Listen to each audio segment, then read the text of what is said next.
আজ 28শে মে রবিবার। আমরা এখন বেরিয়েছি দেরাদুনের সাইট সিন করতে। এখন বাজে প্রায় 9টা, একটু দেরি হয়ে গেছে। তো এরপর আমরা এক এক করে দেখব টপকেশ্বর মহাদেব মন্দির, সহস্রধারা, তপবন, গুচ্ছুপানি, অনেক কিছু দেখার আছে। আগের দিন অর্থাৎ 27শে মে আমরা মুসৌরি থেকে দেরাদুন এসে পৌঁছেছিলাম।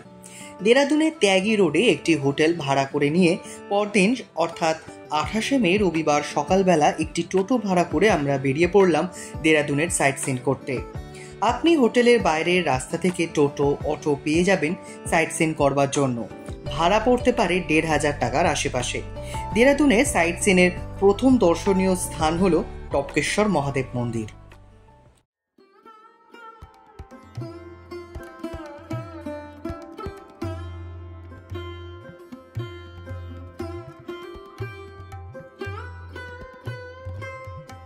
আমি এখন আছি টপকেশ্বর মহাদেব মন্দিরে, আর এই হচ্ছে সিঁড়ি দিয়ে আপনাকে নিচে গিয়ে গুহায় মহাদেব আছেন সেটা দেখতে হবে।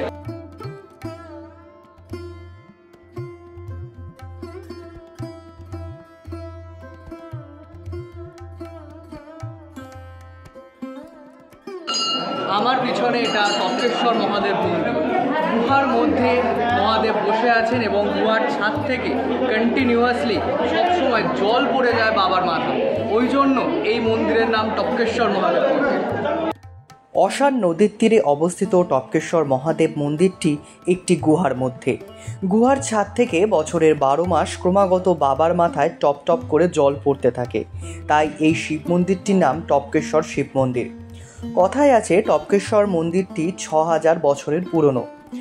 গুহার ভিতরের শিবলিঙ্গটি প্রাকৃতিকভাবে তৈরি। মহাভারতের অশ্বত্থামা এখানে সাধনা করেছিলেন। আগে পাহাড় থেকে বাবার মাথায় দুধের ফোঁটা পড়ত, যা কলিযুগে জলে রূপান্তরিত হয়ে জলের ফোঁটা পড়ে।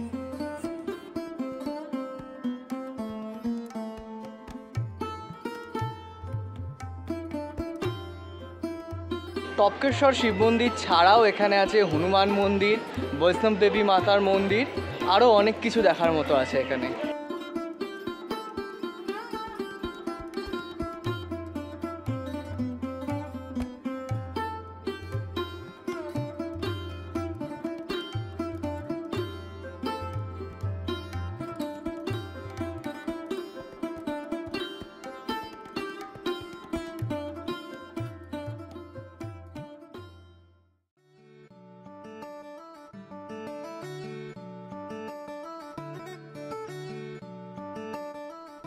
টপকেশ্বর মন্দির দর্শন করে দেরাদুনে প্রচলিত জল খাবার ছোলে কুলচে খেয়ে আমরা গিয়েছিলাম নেক্সট পয়েন্ট গুচ্ছুপানি বা রভার্স কেভ।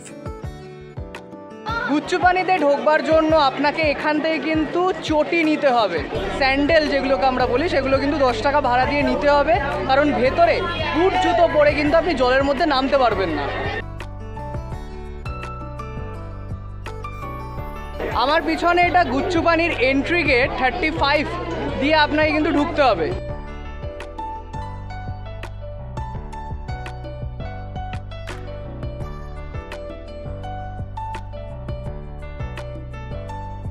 আমার পিছনে এটা গুচ্ছুপানি, ভয়ঙ্কর সুন্দর জায়গা একটা। পুরো 600 মিটার দৈর্ঘ্য এই গুহাটার ভেতর দিয়ে হেঁটে যেতে হবে জলের মধ্যে দিয়ে। পুরোটা লাইমস্টোন পাথর দিয়ে তৈরি। গুচ্ছুপানির জল মারাত্মক ঠান্ডা। আমি সবে জলে নামলাম, পুরো হাঁটু পর্যন্ত জল। এখানে জলটা আরও বাড়িয়ে দিয়েছে ওরা।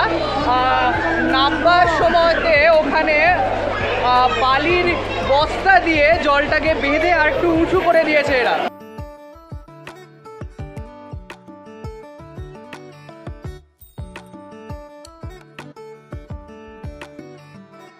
গুচ্ছুপানির জল মারাত্মক ঠান্ডা, জলের লেভেলটা কিন্তু বেশ আছে। আমি প্যান্ট প্রায় হাঁটুর ওপরে গুটিয়ে রেখেছি, কিন্তু তাও আমার প্যান্ট ভিজে গেছে পুরো। আপনি যখন কেবের ভেতরে ঢুকবেন তখন দেখবেন পাহাড়ের দুটো সাইড দিয়ে কিন্তু চুঁইয়ে চুঁইয়ে জল পড়ছে।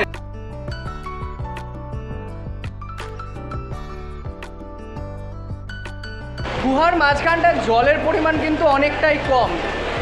আগে ছিল প্রায় হাঁটু পর্যন্ত, এখন প্রায় পায়ের পাতাতে চলে এসছে জল। লাইমস্টোন পাথর দিয়ে তৈরি গুচ্ছুপানি গুহাটি রভার্স কেভ বা ডাকাতের গুহা নামেও পরিচিত। স্থানীয়দের ধারণা অনুযায়ী 1800 শতকের শেষ দিকে ব্রিটিশদের কাছ থেকে জিনিসপত্র লুট করতে এবং লুট করা জিনিসপত্র সঞ্চয় করার জন্য এই গুহাটি ব্যবহার করা হয়। সেই কারণে এই গুহাটির অপর নাম রবার্স কেভ।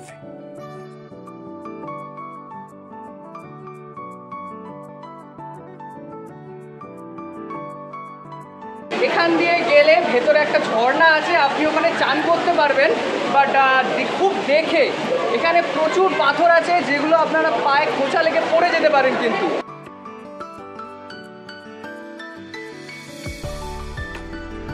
গুচ্ছবাড়ির ভিতরে যাওয়ার রাস্তা এবং বাইরে বেরোনোর রাস্তা কিন্তু একটাই, সেখান দিয়ে আপনাকে ভিতরে ঢুকতে হবে এবং সেখান দিয়ে আপনাকে কিন্তু বাইরে বেরোতে হবে।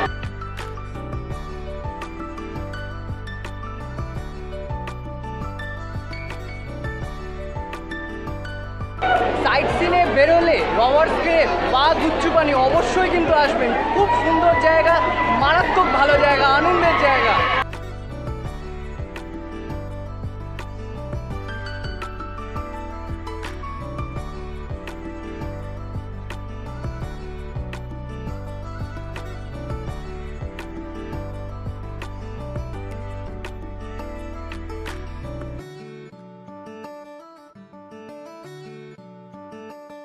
আমার পিছনে এটা সহস্রধারা। রবার্স কেভ দেখে আমরা গিয়েছিলাম সহস্রধারা।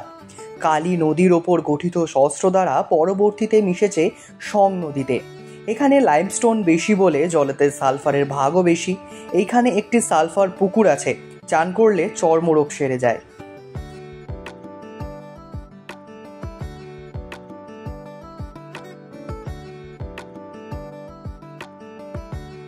সহস্রধারার এখানে সালফার জলের একটা ছোট পুকুর করা আছে, যেই জলে চান করলে আপনার চর্মরোগ থেকে মুক্তি পাবেন, এটাই বলা হয়। এটি দ্রোণ গুহা শিব মন্দির। এখানে দ্রোণাচার্য বসে সাধনা করেছিলেন।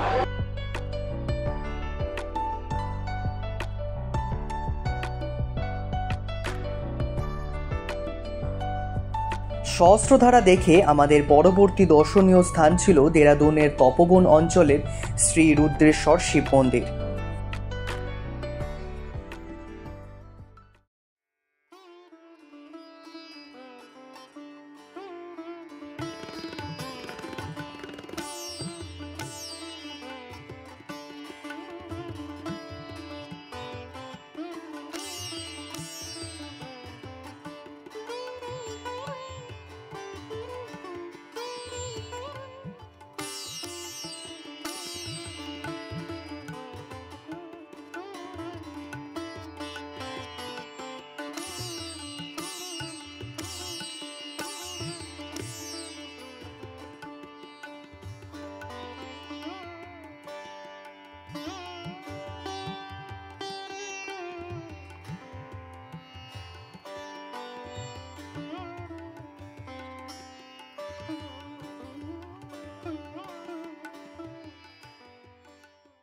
সেদিন দুপুরে লাঞ্চটা সেরে নিয়েছিলাম লোকাল একটি খাবারের দোকান থেকে।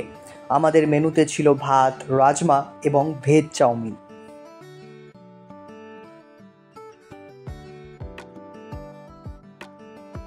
লাঞ্চ সেরে আমাদের লাস্ট গন্তব্য ছিল মনেস্ট্রি, দেরাদুনের মিনরোলিং মনেস্ট্রি।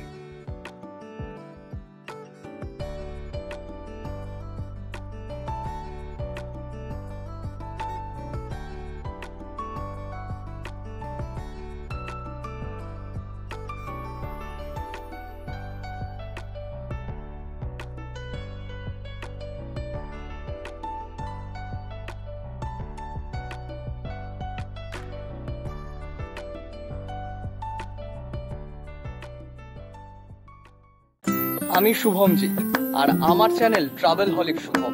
আমি বিভিন্ন জায়গা ট্রাভেল করছি এবং তার ভিডিও তুলে এই চ্যানেলে দিচ্ছি। আপনারা দেখবেন, লাইক করবেন, কমেন্ট করবেন, শেয়ার করবেন এবং সাবস্ক্রাইব করবেন। সাবস্ক্রাইব করবার সময় বেল বাটনটা অবশ্যই প্রেস করবেন, যাতে আমি যখনই একটা ভিডিও দেবো তার ইনস্ট্যান্ট নোটিফিকেশন আপনার ফোনে চলে যায়।